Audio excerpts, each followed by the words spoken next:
Moving on to logical appeals, um, it was noted as the police ratchet up this was noted as a logical appeal.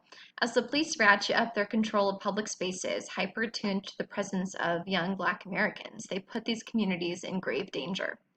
Um, I forget who wrote this. I'm sorry I didn't put your name next to it. This is an effective example of logical appeals on Harris's part. He makes a statement that both backs up his claim and makes logical sense. He's already provided the statement earlier, so it shows the audience he's capable of making informed analysis. And yeah, so I would say again, specifically, the reason that this statement is that makes so much logical sense to us, or comes across as so logical, is because this is again cause and effect analysis. So we're very persuaded as humans by the idea of cause and effect. Um, and so, similar to my question with Candace Owens, and did cell phones cause them to cause these boys to send her those voicemails?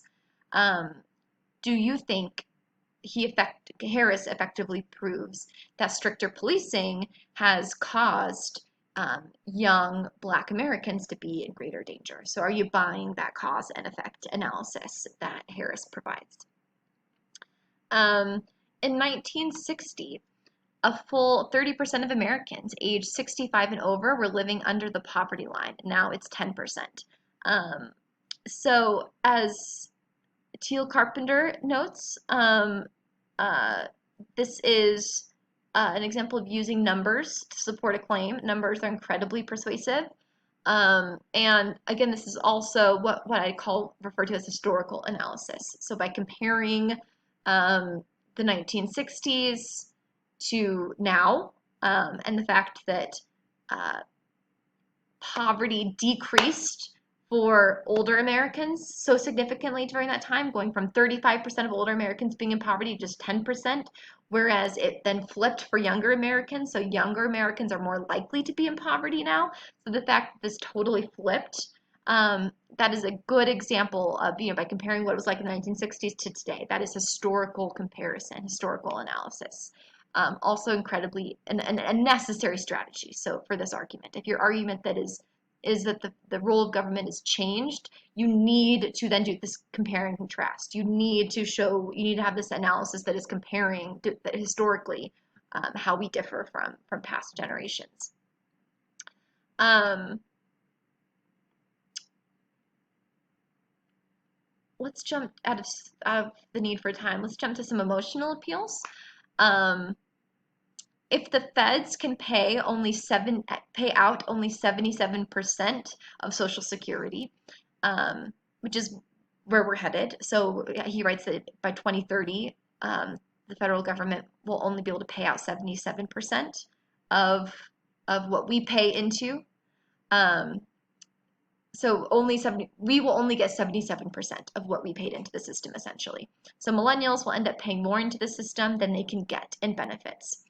And it was written, this sentence appeals to pathos because it's meant to draw anger and emotion out of millennials, as it did to me while I was reading this. And I wrote 100%. It made me feel outraged. So this is another example of how this is a statistic, a number that is also very emotional. There's a lot of emotions that come from this. And in particular, this one makes me a little angry. The entire way we talk about education turns students into lab rats, objects of experimentation and feedback. And millennials were born in captivity. Very emotional. This is an example of a metaphor. So whenever you see a metaphor, though metaphors are often they exist to create emotions. So metaphors, comparing one thing to comparing, in this case, this is a metaphor likening millennials to lab rats. Um, and that very often creates an emotional reaction. And so again, you can ask yourself, is this a fair analogy? Are millennials really like lab rats, or is that overstatement, right? Is that over the top and unfounded? Or is that a very valid comparison to the school system? As people who might have recently just completed or might even still be in taking some high school classes. Did you guys feel like lab rats? Do you think that's an apt metaphor? Um, And certainly just being compared to thinking of yourself as a lab rat, that creates an emotional response. Again, of anger and a little indignation. Um, I thought this, no one mentioned this, but I thought that I thought this one was very emotional. An anomalously rich cohort of elderly people has been starving poor children of tax dollars. So this is again his reference to uh, the increase of welfare programs that support older Americans like Social Security and Medicare, at the same time that social security welfare programs for younger Americans, like TANF and Medicaid, are decreasing.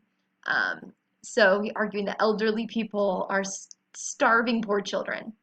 That's very emotional, and goes back to that us versus them dynamic. I mean, this is really getting into that us versus them issue, and it does make me wonder.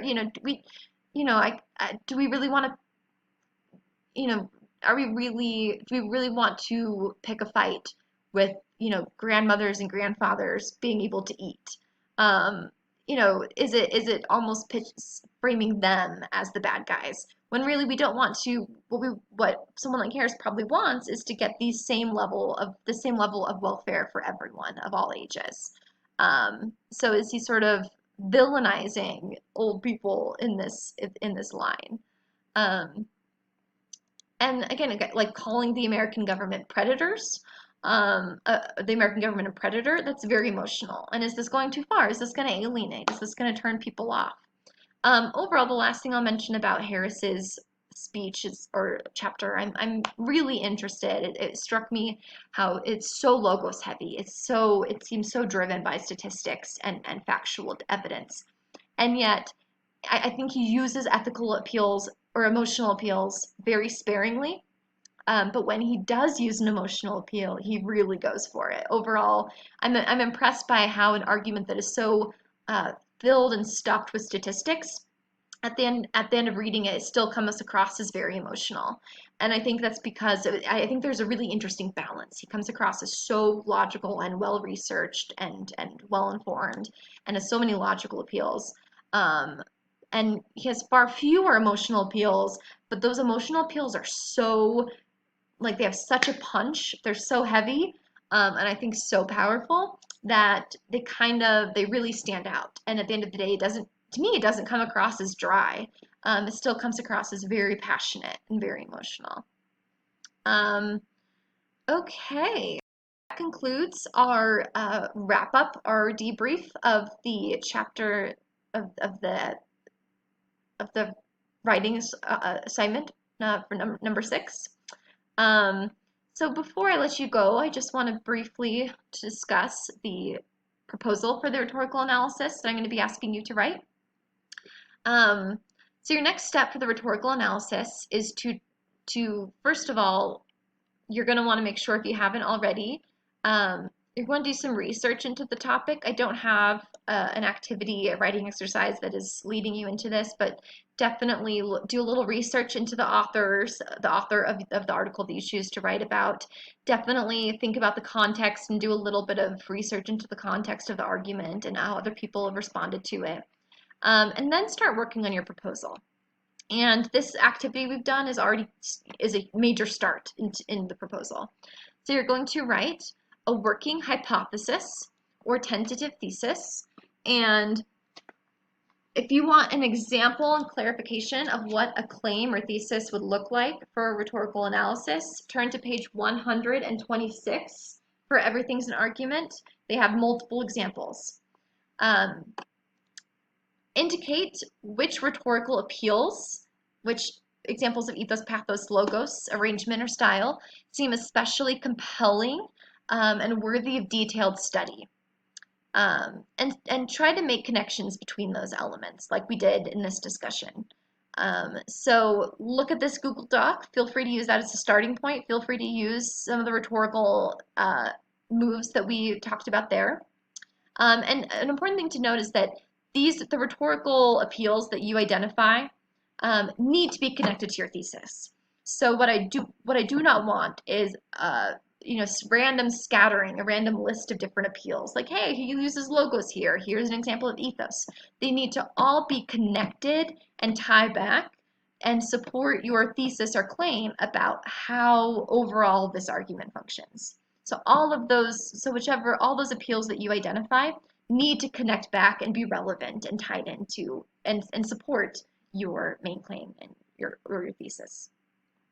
I'm going to ask you to indicate some background information about the author and the context. I'm also wanting you to define the audience that you'd like to emphasize. So, whose perspective are you going to be interpreting and evaluating this argument through? It might be the intended audience. So, for example, the intended audience of Candace Owens is obviously the evangelical conservative crowd of students at Liberty University. But maybe, but you're all you because things go public. Nothing happens in a vacuum. It's on YouTube. So, what other important audiences would you want to? You could choose to look at it from a more critical audience. So maybe you choose to interpret it from your own perspective. Maybe you choose to interpret it from, liberal college students, more left-leaning college students. So who do you want to look at this argument? Whose lens are you going to use to evaluate this argument? And then I want you to conclude by discussing some challenges that you anticipate in preparing a rhetorical analysis. What additional research are you going to need to pursue? What questions do you need to answer? What a lot of the questions that I threw out today would be an example. How do I answer? So what are some questions that you might struggle to answer? None of those questions that I threw out are easy. So what questions do you think are going to be the most challenging to address in your rhetorical analysis? And this is also an opportunity where you can just ask me very practical questions. And I will get back to you. I will actually look at these questions and get back to you. So definitely take the time to think about what challenges you're going to be facing, because I will definitely respond to that. Okay, good luck on your proposals, and I will see you for the next virtual lecture. Goodbye.